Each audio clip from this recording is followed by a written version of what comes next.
और दोस्तों स्वागत है आपका एक बार फिर। देखिए इसमें मैं बेसिकली जिस पेपर 3 को लेकर चलेंगे, साथ में बुक लिस्ट भी बताऊंगा, बिल्कुल मिनिमम बुक लिस्ट। और इसमें हम डिटेल एनालिसिस करेंगे। हमारी सीरीज़ का एक सीरीज़ चल रही है। आपसे रिक्वेस्ट करूंगा प्रीलिम से स्टार्ट करें, you will get at least idea. और ये यूट्यूब पे शायद मे भी पहली बार है जो जिस पेपर 3 को बहुत अच्छे से, मतलब सेक्शन वाइज पूरे सिलेबस को बहुत अच्छे से जो डिटेल एनालिसिस दिया जा रहा है कि कहाँ पे कितना आपको पीटी पे ध्यान, कितना आपको स्टैटिक पे ध्यान रखना है, कितना आपको करंट अफेयर पे ध्यान रखना है, कितना करंट अफेयर पे ध्यान रखना है, कितना स्टैटिक पे, मतलब सारी चीज़ों को तोड़ मरोड़ यही है पूरा। और फाइनल में आप बुक लिस्ट भी इसमें जो है बता के चलूँगा। तो चलिए फिर, मेरा नाम नितिन अरोड़ा है, चलिए फिर स्टार्ट करते हैं।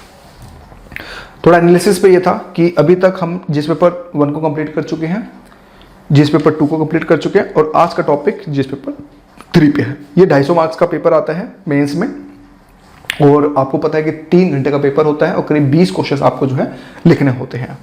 क्वेश्चंस की जो बेसिकली अगर मैं रेंज बताऊं तो एक आपका 10 मार्क्स का आता है और एक आपका 12.5 मार्क्स का क्वेश्चन जो हमें बेसिकली देखने को मिलता है। कभी कभी 15 मार्क्स का भी क्वेश्चन पूछ लिया जाता है। ये डिपेंड करता है, कभी कभी 5 मार्क्स का भी क्वेश्चन पूछा गया है। तो ये कुछ रेंजेस हैं, उसके हिसाब से आपको शब्द सीमा तय होती है। तो उस कंडीशन में मोटा मोटा आप ये मान के चलें कि 200 से 300 शब्द के अंदर आपको एक आंसर लिखना होता है। कहना मतलब ये है मोटा मोटा। ओवरऑल एनालिसिस पे अगर हम बात करें, इसमें अगर टॉप स्कोरर की हम बात करें हिंदी मीडियम को लेके, तो मोटा मोटा ये मान के चलें जिस पेपर 2 से थोड़ा सा अच्छे मार्क्स मिल जाते हैं इसमें, तो मैं ये बोल सकता हूँ कि 110 तक भी पहुंचा जा सकता है हिंदी मीडियम में। हाँ, अगर आपका कंटेंट दमदार है तो 110 तक भी पहुंचा जा सकता है। ऑन एवरेज 95 टू 102 या 103 मार्क्स के बीच में इसमें एस्पिरेंट के नंबर्स देखे गए हैं हिंदी मीडियम को लेके। तो यहाँ पे चीज़ें मतलब चलती रहती हैं। ठीक है, ये था ओवरऑल एनालिसिस। 3 घंटे का पेपर, 20 क्वेश्चन जो बेसिकली करने होते हैं। अब आता है स्टैटिक टू करंट अफेयर का पार्ट। अगर मैं बात करूं, ये पेपर भी मान के चलो 85 to 90% paper current affair oriented होता है। 85 टू 90% में बात कर रहा हूँ, क्योंकि क्वेश्चन बिल्कुल करंट अफेयर ओरिएंटेड ही आते हैं, जिसमें आपको द हिंदू का एडिटोरियल्स हो गया, साथ में आपकी और भी चीज़ें होंगी। तो ये सब चीज़ें जो है बेसिकली अगर मैं बात करूँ तो आपको बेसिकली जो है पढ़नी होती हैं। ठीक है, ये चीज़ें क्लियर हो गई आपको। ठीक है, ये हो गया ओवरऑल एनालिसिस। तो इसमें बुक लिस्ट की बात करें तो बहुत डिफरेंस है। अगर मैं स्टार्टिंग में ही पहले आपको, अगर मैं आपको यही बुक लिस्ट ही बता दूं पहले, क्योंकि फिर कई बाद में मैं भूल जाता हूं फिर। तो देखिए बुक लिस्ट की अगर मैं बात करूं तो देखो इसमें 2 से 3 तरह की बुक लिस्ट चलती हैं। अगर आप फॉर एग्जांपल मेंस की तैयारी कर रहे हैं तो 11th क्लास की एनसीईआरटी और 12th क्लास की एनसीईआरटी ये मस्ट है, ये मस्ट है दोस्तों। ठीक है, ये पढ़ेंगे तो, क्योंकि देखो 11th क्लास की एनसीईआरटी बहुत अच्छी है।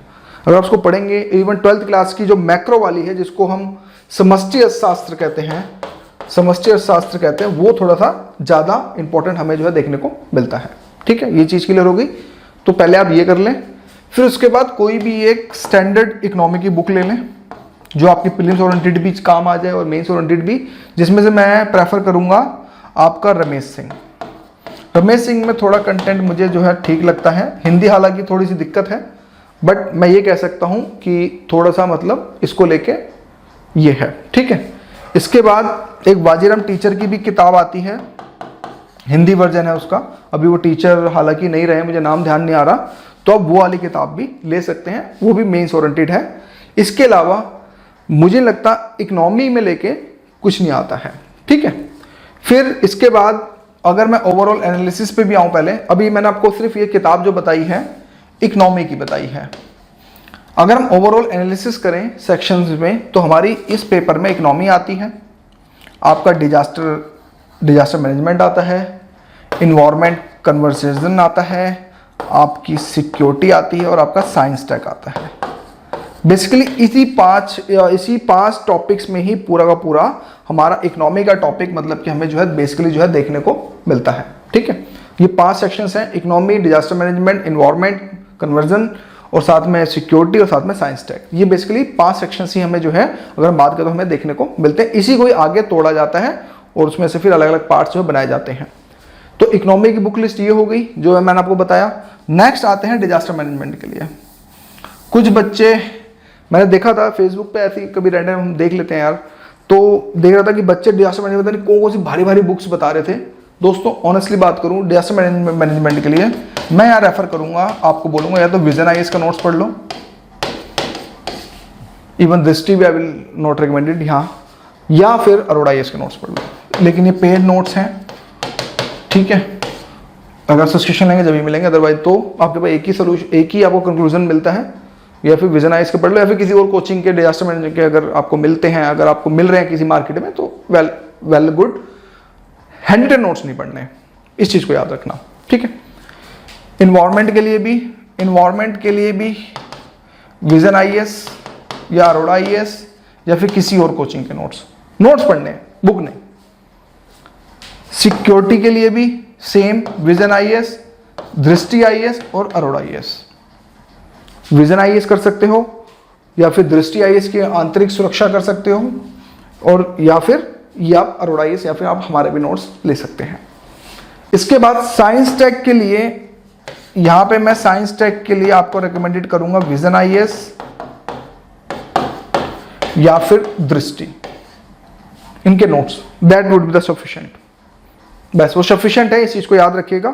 तो ये जो नोट्स होंगे ये होंगे स्टैटिक के, मतलब कि आपका कहने मतलब है बेसिक स्ट्रक्चर आपको समझ आ जाएगा, ठीक है। सिक्योरिटी ये होती है, साइंस टेक ये होता है, साइबर सिक्योरिटी ये होती है, ठीक है, आपकी नैनो टेक्नोलॉजी ये होती है, सारे एप्लीकेशंस ये होते हैं, वो तो ठीक है। लेकिन जैसा कि मैंने आपको स्टार्टिंग में बताया था कि पेपर जो होता है 85 to 90% करंट अफेयर पे आता है, तो फिर नोट्स करके देखो, नोट्स का मतलब ये होता है दोस्तों कि एटलीस्ट मैं आपको यहाँ पे बुक लिस्ट की में अगर मैं बोलूँ तो एटलीस्ट एक बेसिक नोट्स तो होने चाहिए आपके पास, थोड़े बहुत कुछ लिखने का कंटेंट अगर बाई चांस कुछ आ जाए तो आप लिख सकें। तो इसलिए मैं आपको यहाँ पे बोलूंगा कि जैसे आंतरिक सुरक्षा हो गया, इंटरनल सिक्योरिटी, बॉर्डर मैनेजमेंट हो गया, तो उसके नोट्स आप जरूर बनाएं, एक बेसिक नोट जरूर रखें। बाकी तैयारी में टाइम लगता है क्योंकि मैराथन होती है, एक दिन में तो तैयारी हो नहीं जाएगी इसमें, तो उस कंडीशन में आप उसको धीरे धीरे अपडेट करेंगे तो it will take time. Economy के नोट्स मैक्सिमम 350 पेज में हो जाने चाहिए, जो आपके नोट्स बनेंगे to the point concise way में, जो भी जैसा भी है 350 पेज में अगर आप अपने नोट्स अगर आप बना लेते हो तो मुझे नहीं लगता कि इससे बाहर कुछ करने जरूरत है। टू द पॉइंट जैसे कि मैंने जीएस पेपर 2 में बताया था, वैसे यहाँ पे भी आपको बिल्कुल कंसाइज वे में, कंसाइज फॉर्मेट में आपको ये नोट्स आपको जो है बनाने पड़ेंगे, ठीक है। नोट्स मैंडेटरी तो मैं नहीं कह सकता, बट बोल सकता हूं कि it's kind of mandatory. Notes बनाओगे चीजें जल्दी रिवाइज होंगी क्योंकि रिवीजन होगा और ये सारी चीजें चलेंगी। तो चलिए भी अब सिलेबस को अच्छे से एनालिसिस कर लेते हैं। यही था बुक लिस्ट बताने को। अग्निहोत्री की किताब है और पता नहीं दुनिया भर की किताबें हैं दोस्तों, आप समझ सकते हो, मतलब मोटे मोटे ब्रांड्स की किताबें, टाटा मैग्रा हिल्स की साइंस टेक है या फिर और भी हैं, कोई फायदा नहीं है। एक ही वर्ड बोलूंगा, टट्टी है, सॉरी टू से, बट मैं यही बोलूंगा। तो बेस्ट है, गो विद द बेस्ट, क्योंकि अगर इस वीडियो को देखने बाद किसी एक बच्चे का भी सिलेक्शन हो जाता है तो मुझे सबसे ज्यादा खुशी होगी। अगर किसी ये वीडियो किसी एक बंदे को भी हेल्प करेगी तो बस मेरा काम हो गया ना, हम खड़े हैं, सब कुछ चल रहा है। तो उस कंडीशन में मेरा यहाँ पे मैं ऑनेस्टी के साथ बात करूंगा, ट्रैप नहीं करना। जो है इवन अरोड़ा आईएएस में भी बताया है, लेकिन उसका भी ऑप्शन दिया है कि भैया ठीक है, पैसे नहीं है, 15,000 नहीं हो पा रहे तुम्हारे पास, तो ठीक है, फिर फ्री करो, क्या दिक्कत है। तो वो भी चीजें मैंने आपको सारी बताई हैं, ठीक है। अब चलते हैं फटाफट। इस पेपर का नाम होता है सामान्य अध्ययन प्रश्न पत्र 3। इसको बोलते हैं प्रौद्योगिकी, आर्थिक विकास, जैव विविधता, पर्यावरण सुरक्षा और आपदा प्रबंध के नाम से जो इसको जाना जाता है। चलिए देखिए, पहला टॉपिक है भारतीय अर्थव्यवस्था तथा योजना, संसाधनों को जुटाने, प्रगति, विकास तथा रोजगार से संबंधित विषय। यार अब देखो यहाँ पे एक ही वर्ड डाल दिया, भारतीय अर्थव्यवस्था। अब इस चीज को समझे, भारतीय अर्थव्यवस्था खत्म, पूरी इकोनॉमी पढ़नी है फिर तो ठीक है, ये तो पढ़ लिया भारतीय अर्थव्यवस्था तथा योजना। जो भी हमारी प्लानिंग चली 1 से लेके 12 तक, साथ में अभी क्या योजना चल रही है, नीति आयोग की रिपोर्ट, यहां पे आपको नीति आयोग की रिपोर्ट पढ़नी पड़ेगी, नीति आयोग की आपको रिपोर्ट पढ़नी पड़ेगी। जो भी योजना का जो एट 675 डॉक्यूमेंट है वो पढ़ना पड़ेगा। साथ में 2030 की क्या प्लानिंग है नीति आयोग की, वो भी सारी यहाँ पढ़नी पड़ेगी। लेटेस्ट करंट अफेयर की बात कर रहा हूँ, बेसिक्स तो ठीक है इकोनॉमी से आप कर लोगे, उसके बाद यहाँ पे अब आपको करंट अफेयर से रिलेटेड आपको नोट्स बनाने पड़ेंगे। संसाधनों को जुटाने, प्रगति, विकास तथा रोजगार से संबंधित विषय। रोजगार अगेन बहुत बड़ा वर्ड है, बहुत डेप्थ है इसके अंदर, इस रोजगार के अंदर। रोजगार में भी बहुत सारे डायमेंशंस हैं, एग्रीकल्चर, एमएसएमई, कॉर्पोरेट्स, एमएनसी, ठीक है, स्टार्टअप्स, देख रहे कितना बड़ा टॉपिक को समझो, कितना बड़ा रोजगार आया है, रोजगार इट काइंड ऑफ एनीथिंग। तो उस टाइप के आपको सारे विषय आपको रखने पड़ेंगे। इसके लिए द बेस्ट ऑप्शन है द हिंदू। अभी तक स्टैटिक बताया था, करंट में भी वही सारी चीजें जो जैसे जिस पेपर 2 में चलेंगी, इसमें द हिंदू के एडिटोरियल्स, साथ में आपको अगर मैं बात करूं तो RS TV या फिर द हिंदू या दैनिक जागरण के एडिटोरियल्स, RS TV, योजना और कुरुक्षेत्र, और साथ में एक साइंस मॉनिटरिंग की एक वीडियो आती है RS TV पे साइंस को लेके, बेसिक साइंस को लेके, तो वो भी आपको देखना पड़ेगा इसमें, ठीक है। तो ये चीजें सारी करंट अफेयर ओरिएंटेड भी हैं। तो ये हो गया हमारा पहला पार्ट। दूसरे पे आते हैं समावेशी विकास तथा इससे उत्पन्न विषय। अब सस्टेनेबल डेवलपमेंट, यानी कि इसमें सस्टेनेबल डेवलपमेंट आ गया, यानी कि पहली बात तो हमें पूरा SDG के बारे में पढ़ना पड़ेगा, इसके बैकग्राउंड में जाना पड़ेगा कि भाई मिलेनियम डेवलपमेंट प्रोग्राम क्या था, समावेशी विकास का मतलब क्या होता है, इसका कैसे हुआ, किस तरह से, इतिहास, प्रेजेंट टाइम में समावेशी विकास क्या सच में मिल पा रहा है, नहीं मिल पा रहा है, क्या क्या चुनौतियां हैं, क्या क्या किया जा सकता है, क्या क्या इसको लेके योजनाएं चल रही, क्या क्या कमेटियां बनी, समावेशी विकास हमारे देश में और हमारे साउथ एशिया में कितना मतलब हुआ है, क्या सच में हो रहा है, नहीं हो रहा है, ये सभी सेक्शंस पे आपको यहाँ पे टच करना पड़ेगा। साथ में से उत्पन्न विषय, अब समावेशी विकास गरीबी में क्या फर्क है, विषय को कनेक्ट करो। समावेशी विकास से क्या नक्सलवाद पे काबू पाया जा सकता है, समावेशी विकास से क्या भुखमरी खत्म करी जा सकती है, समावेशी विकास से क्या रोजगार मिल सकता है, ये सारी चीजें आपको इस कंसेप्ट को बहुत दायरे में, बहुत ब्रॉड पर्सपेक्टिव में आपको अगर बात करूं तो आपको सोचना पड़ेगा, ठीक है। फिर नेक्स्ट टॉपिक अगर मैं बात करूं सरकारी बजट, तो जो भी आप अगर फॉर एग्जांपल अगर आप 2022 की तैयारी कर रहे हैं या 2023 की तैयारी कर रहे हैं या 2024 की तैयारी कर रहे हैं या 25 सो ऑन, उस कंडीशन में उस साल का बजट पढ़ना पड़ेगा। फॉर एग्जांपल अगर 2022 की तैयारी करें तो आपको 2022 के बजट को बहुत ज्यादा फोकस करना पड़ेगा। बेसिक तो ये हो गया सरकारी बजट, इसका बेसिक पार्ट भी तो करोगे ना, रेवेन्यू बजट क्या होता है, जेंडर बजट क्या होता है, बजट के टाइप्स क्या क्या हैं, ये पढ़ना पड़ेगा। बजट की टॉप 5 कहाँ पैसा जाता है, टॉप लीस्ट 5 कहाँ पैसा जाता है, इनकमिंग कितनी है, आउटगोइंग कितनी है, ये सब बजट के अंदर ये चीजें आती है। टैक्सेस कैसे हैं, ठीक है, कौन से मतलब किस किस तरह के टैक्सेस, ये सारी चीजें इसमें कवर हो गई हैं। यानी कहने का मतलब ये है कि जब आप इकोनॉमी की किताब पढ़ेंगे ना, क्योंकि आपको किताब इसमें एक बेसिक किताब आपको जरूर पढ़नी पड़ेगी, तो उसमें सारा बेसिक स्ट्रक्चर कंप्लीट हो जाएगा। यहाँ आपको करंट अफेयर्स में लेके चलना पड़ेगा। जैसे ही बजट आता है, उससे बजट आने से 15 दिन पहले न्यूज़पेपर पढ़ना बिल्कुल अच्छे से स्टार्ट, बहुत ज़्यादा आपको फोकस करना पड़ेगा न्यूज़पेपर में, क्योंकि द हिंदू 15 दिन पहले और 1 महीने तक बजट को ही लेकर चलता है, अलग अलग डायमेंशन में बात करता है। तो वो एडिटोरियल्स बहुत इंपॉर्टेंट होंगे और वहीं से आपका कंटेंट यानी कि आपका वेपन वहीं से तैयार होगा। इसके अलावा और कुछ नहीं। न्यूज़पेपर और RS TV की जो डिबेट्स निकलेंगी इससे रिलेटेड वो आपको देखनी पड़ेंगी। जो भी है नोट्स बनाते जाओ, क्योंकि नोट्स ही बनाओगे जब भी जाके सिलेक्शंस होंगे, ठीक है। नेक्स्ट आता है मुख्य फसलें, देश के विभिन्न भागों में फसलों का पैटर्न, सिंचाई के विभिन्न प्रकार, सिंचाई प्रणाली, कृषि उत्पादन भंडारण, परिवहन। अब इसको एक एक वर्ड को तोड़ो। मुख्य फसलें, मुख्य फसलों में देश के विभिन्न भागों में फसलों का पैटर्न। एक तो पहले बात मुख्य फसलें जो भी है, चावल, गेहूं, दाल, ठीक है, सारी फसलें हो गई, गन्ना, जो भी है, चाहे वो कैश क्रॉप हो, चाहे वो फूड क्रॉप हो, ठीक है, रबर, कॉफी, चाय, ठीक है, बागवानी, सब एक पार्ट है ना एक तरह से देखा जाए तो सारी चीजें। फिर देश के विभिन्न भागों में फसलों का पैटर्न क्या है भाई। आखिर जैसे कि एक यूपीएससी के बेस पे क्वेश्चन निकाला था कि भाई पहले गन्ना जो होता था यूपी में बोया जाता था सबसे ज़्यादा, लेकिन अब आज के समय में साउथ इंडिया में ज़्यादा गन्ना बोया जा रहा है, क्यों, इसके पीछे क्या रीजंस हैं। तो इस तरह के पैटर्न एनालिसिस आपको जो यहाँ पे करना पड़ेगा। जैसे कि चावल की खेती आपने देखा होगा पंजाब में ज़्यादा होती है, जबकि चावल को पानी की मात्रा ज़्यादा चाहिए होती है, लेकिन देखा जाए तो पंजाब में ज़्यादा, जबकि पानी की वहाँ कमी है। तो कैसे हो रहा है, किस तरह से हो रहा है, ये सारा पैटर्न आपको एनालाइज करना पड़ेगा। और ये जब कैसे एक एक टॉपिक को बहुत ज़्यादा डेप्थ के अंदर आपको जाना पड़ेगा। सिंचाई के विभिन्न प्रकार, सिंचाई प्रणाली, अब वही घंटी वाली सिंचाई, आज की मॉडर्न टेक्निक, ड्रिप कृषि, स्प्रिंकल कृषि, इस टाइप की जो नए नए मॉडर्न चीज़ें निकल के आ रही है आपको इंटरनेट पे सबसे ज़्यादा मिलेंगी, क्योंकि हर 6 महीने में कुछ ना कुछ इनोवेशन होता है एग्रीकल्चर को लेकर। तो इसलिए मैं आपको बोलूँगा इंटरनेट का सोर्स लोगे तो ज़्यादा बेस्ट रहेगा। तो सिंचाई के विभिन्न प्रकार और सिंचाई की प्लानिंग इंटरनेट के सोर्स में, अगर इंग्लिश में कंटेंट है उसको गूगल ट्रांसलेट मार दो कॉपी करके, तो कुछ एटलीस्ट 60% डेटा आपको मिल जाएगा। 60% डेटा से इतना आपको जरूर समझ आ जाएगा कि आपको क्या लिखना है क्या नहीं लिखना है। फिर कृषि उत्पादक का भंडारण, अब यहाँ पे भंडारण को लेके बात हो रही है, वेयर हाउसेस को लेके बात हो रही है। वेयर हाउसेस में क्या क्या समस्याएं हैं, क्या है, क्या चुनौतियां हैं, आगे कैसे इसको रिफॉर्म किया जा सकता है, इस पे रिलेटेड कोई कमेटी है या फिर कोई आयोग की कोई रिपोर्ट है या कुछ है, उसके लेके आपको यहाँ पे पूरे कंटेंट आपको रखना पड़ेगा।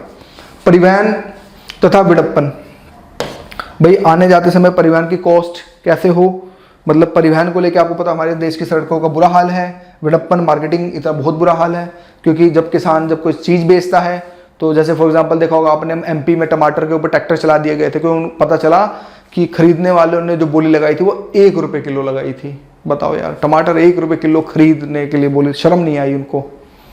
तो ऐसी चीज़ों पे फिर किसान क्या करेगा, मजबूरी में वो फेंक के आ जाएगा या फिर कर देगा। एटलीस्ट न्यूज़ बने, हाईलाइट रहे तो चीज़ें ज़्यादा बढ़िया रहेंगी।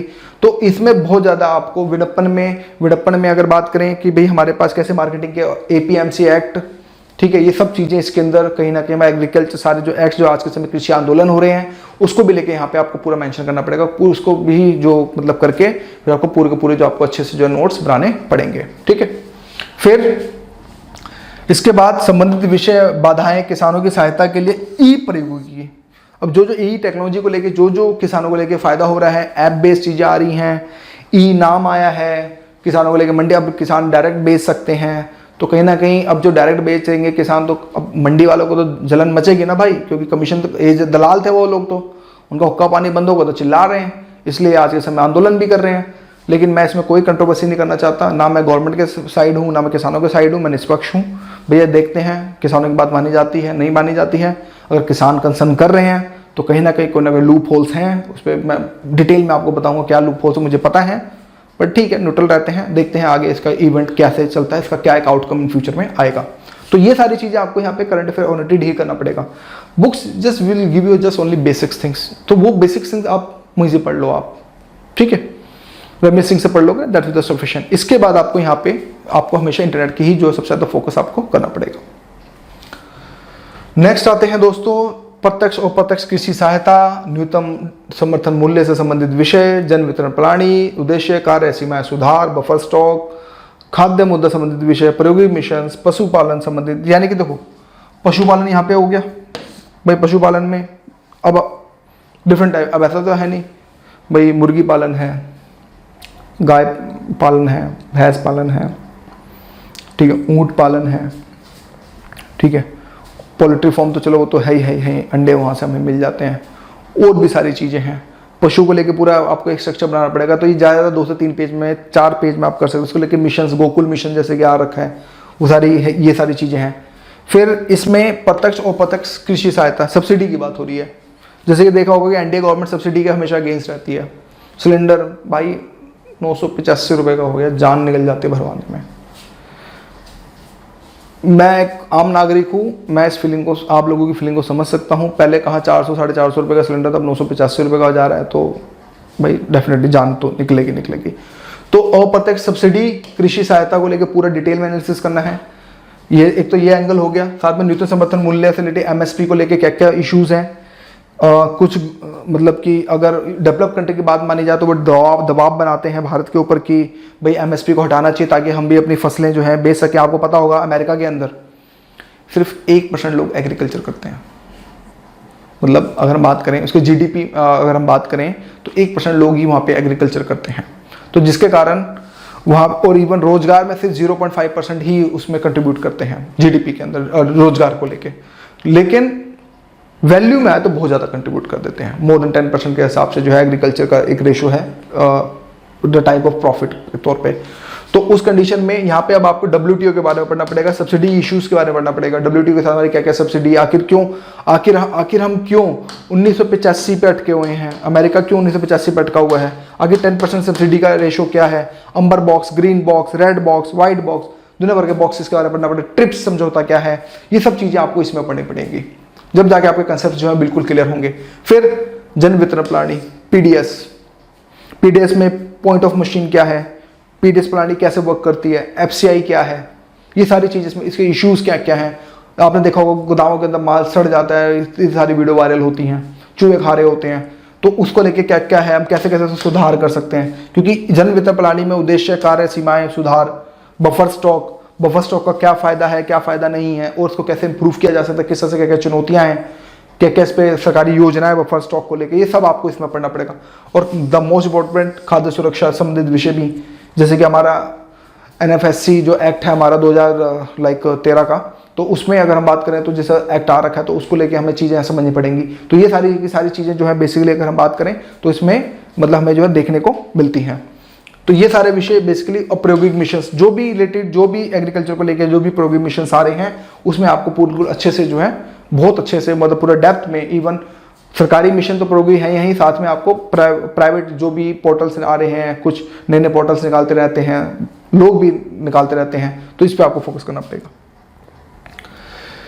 फिर भारत में खाद्य प्रसंस्करण और संबंधित उद्योग। अब खाद्य प्रसंस्करण तो इसमें देखो यार, ये है कि इसमें फूड प्रोसेसिंग की बात हो रही है। फूड प्रोसेसिंग में क्या क्या इश्यूज, आखिर क्यों, आपको पता है ना लाइक अगर हम गेहूं, जो बेसिकली अगर मैं आज की डेट बताऊं तो 15 रुपये किलो है।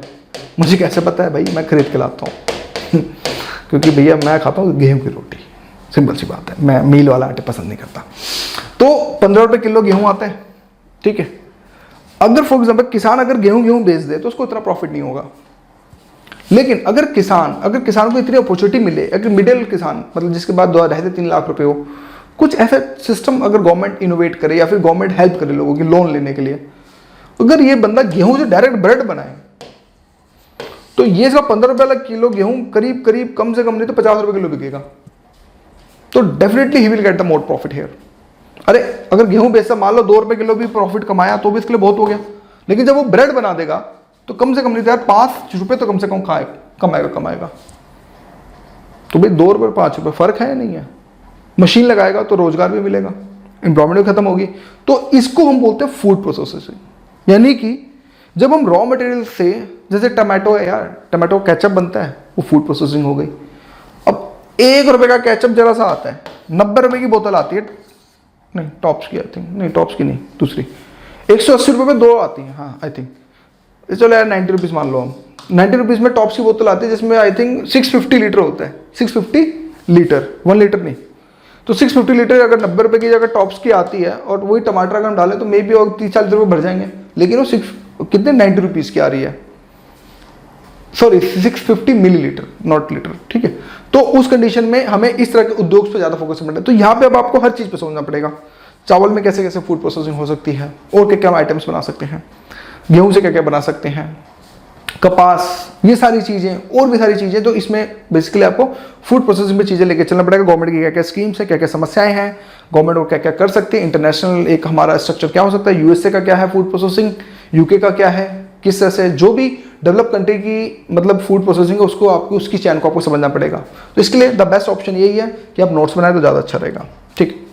भारत में भूमि सुधार बिल्कुल कंसाइज वे में, इसके लिए मैं आपको बोलूँगा विजन IAS का नोट्स पढ़ लेना, ठीक है। ये विजन IAS या फिर अरोड़ा IAS। तो भूमि सुधार इतिहास क्या था, स्पेक्ट्रम में तो दे ही रखा है भूमि सुधार के बारे में, महलवाड़ी पर था और ये सब पर था। आज के समय क्या है, ये आंदोलन जो चले थे आपके, ठीक है। तो इसके लिए आपको पूरा डिटेल में भूमि सुधार को पढ़ना पड़ेगा, समस्याएं क्या है आज के समय, क्या क्या और क्या क्या सुधार किए गए और क्या क्या हो सकता है, ये सारी चीज़ें आपको बेसिकली अगर बात करें तो आपको पूरा डिटेल में पढ़ना पड़ेगा। नेक्स्ट आती है दोस्तों उदारीकरण पर अर्थव्यवस्था का प्रभाव, यानी LPG पूरा पढ़ना पड़ेगा। अर्थव्यवस्था पर क्या क्या प्रभाव है, 1991 की क्या क्या स्कीम्स थी, औद्योगिक नीति में परिवर्तन और औद्योगिक विकास पर निर्भर, यानी कि यहाँ पे उद्योग और इंडस्ट्री को बिल्कुल करंट अफेयर के साथ आपको अगर बात करो तो बिल्कुल अच्छे से डिटेल में आपको जो बेसिकली आपको पढ़ना पड़ेगा। फिर आता है बुनियादी ढांचा, ऊर्जा, बंदरगाह, सड़क, विमान, रेलवे, ये पूरा का पूरा भाई आपको पता 13 पोर्ट हो चुके हैं आज के समय, और उस कंडीशन में अगर हम देखें तो ये आपको पूरा पढ़ना पड़ेगा। पोर्ट्स, सड़क, तो ये पूरा बेसिक जो इकोनॉमी में वो तो है, साथ में करंट अफेयर को ऐड करके जब आप पढ़ोगे तो आपको बहुत ज़्यादा यहाँ पे जो बेसिकली काफ़ी अलग जो आपको मज़ा आएगा। नेक्स्ट आते हैं दोस्तों निवेश मॉडल। निवेश मॉडल के विजन IAS का नोट्स पढ़ लेना। BOT क्या होता है, BOOT क्या होता है, बूट क्या होता है। तो ये सारी चीज़ें निवेश मॉडल है, ये आपको स्पेशल इसके से मुश्किल आपको 35 से 40 पेज पढ़ने होंगे, उसमें आपको कंसाइज वे में आपको जो है बेसिकली जो है नोट्स आप अच्छे से जो है बना लीजिएगा, तो आपके लिए ज़्यादा बेस्ट यहाँ पे जो है अगर मैं बात करूँ तो बिल्कुल बढ़िया रहेगा।